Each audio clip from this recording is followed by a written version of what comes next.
Our 2-liter commercial blender jar. First off, the overall dimensions. By removing the steam cap along with the top cover, we have a height of 10¼ inches, a depth of 5¼ inches, and a length of also 5¼ inches.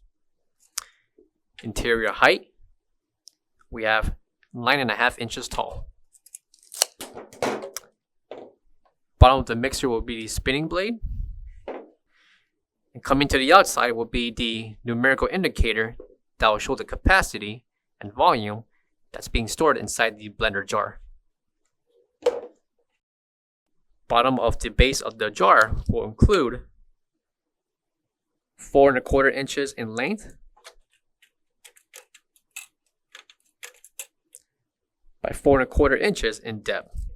Please note that this blender jar can be purchased separately through our website and will work specifically with other models that we carry through Cooler Depot.